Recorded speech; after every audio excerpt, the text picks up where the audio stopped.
अस्सलाम वालेकुम। आज जो नक्श लेकर हाजिर हुआ हूँ ये भी मोहब्बत के लिए बहुत ही ख़ास अमल है। इस अमल के करने से पत्थर दिल महबूब भी मोम हो जाता है। मोहब्बत के सिलसिले में बहुत से नक्श और ताबीज़ मेरे इसी चैनल पर मौजूद हैं जो आप देखें और उनसे फ़ायदा उठा सकते हैं। उसी सिलसिले को आगे बढ़ाते हुए ये भी मोहब्बत का नक्श आपके लिए लेकर हाजिर हुआ हूँ। बहुत ही आसान नक्श है और इसे बहुत ही आसान तरीके से आपको इंशाल्लाह बताने वाला हूँ। बहुत से मेरे भाई हैं जिन्हें उर्दू अरबी लिखना नहीं आता, ये नक्श उनके लिए भी बहुत ख़ास है, वो भी इसे बाआसानी बना सकते हैं। मोहब्बत का जो भी मसला है आपका इंशाल्लाह इस नक्श के इस्तेमाल से वो हल हो जाएगा और आपकी मोहब्बत आपके पास होगी। जायज़ मोहब्बत अगर होगी तो इंशाल्लाह वो आपके कदमों में होगी। बहुत ही प्यारा अमल है। इस अमल की मुकम्मल जानकारी से पहले इस वीडियो को लाइक करें और खूब शेयर करें जिससे किसी ज़रूरतमंद का काम बन जाए। जायज़ मोहब्बत का मसला हो तो वो हल हो जाए और मेरा भी हौसला बना रहे और मैं आपके लिए एक से बढ़कर एक अमल और वजीफे लाता रहूं।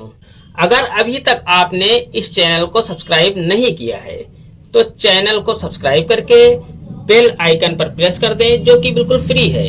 इससे ये आपको फ़ायदा होगा कि मेरी हर वीडियो की नोटिफिकेशन आपको सबसे पहले मिल जाया करेगी। ये अमल बहुत ही पावरफुल अमल है। एक बार के इस्तेमाल से इंशाअल्लाह तबारक ताला आपका मसला हल हो जाएगा। आपको ये नक्श आपको इस तरीके से बना लेना है, जिस तरह से आप नक्शा देख रहे हैं इसी तरह से आपको नक्शा खींच लेना है।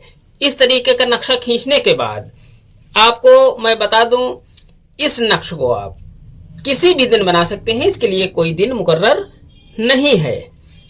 इस नक्श को आप किसी भी पेन से लिख सकते हैं, इसके लिए किसी खास पेन की भी ज़रूरत नहीं है। इस नक्श को रात में ईशा की नमाज के बाद आपको लिखना है, यानी कि 8 बजे के रात में 8 बजे के बाद आप इस नक्श को लिख सकते हैं। आपको नक्श इस तरीके से भर लेना है। आपको यहाँ पर 786 लिख देना है। 786 लिखने के बाद आपको यहाँ पर 12 लिख देना है। 12 लिखने के बाद आपको यहाँ पर 15 लिख देना है। 15 लिखने के बाद आपको 6 लिख देना है। 6 लिखने के बाद आपको यहाँ पर 9 लिख देना है। 9 लिखने के बाद आपको यहाँ पर 5 लिख देना है। 5 लिखने के बाद आपको यहाँ पर 4 लिख देना है। 4 लिखने के बाद आपको यहाँ पर 1 लिख देना है। 1 लिखने के बाद आपको यहाँ पर 3 लिख देना है। 3 लिखने के बाद आपको यहाँ पर 7 लिख देना है। 7 लिखने के बाद आपको यहाँ पर 2 लिख देना है। इतना लिख लेने के बाद आपको यहाँ पर अपना नाम लिख देना है। इस जगह पर आपको अपना नाम लिख देना है।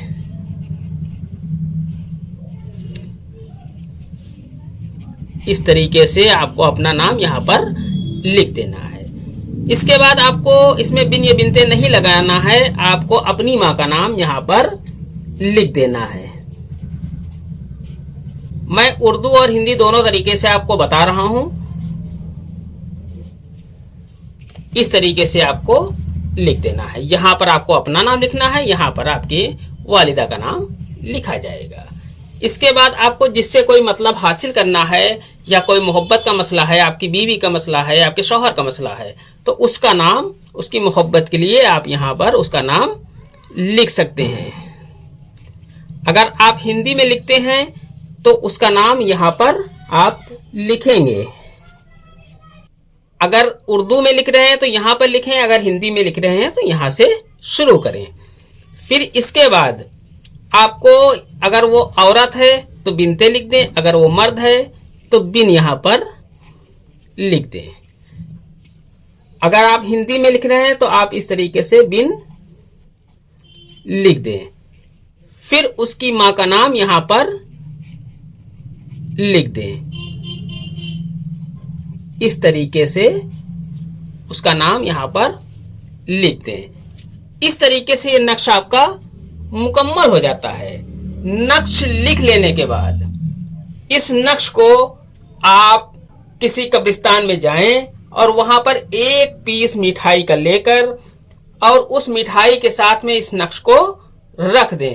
कहीं कब्रिस्तान में कहीं पर भी आप इस नक्श को रख सकते हैं। रखने के बाद आप सीधे अपने घर चले आएं। इंशाअल्लाह जल्द ही आपका जायज मकसद पूरा होगा। ये अमल सिर्फ जायज मकसद के लिए है। आज की वीडियो में इतना ही। मिलते हैं इंशाअल्लाह अगली वीडियो में। तब तक के लिए अल्लाह हाफिज। दुआ की दरखास्त के साथ।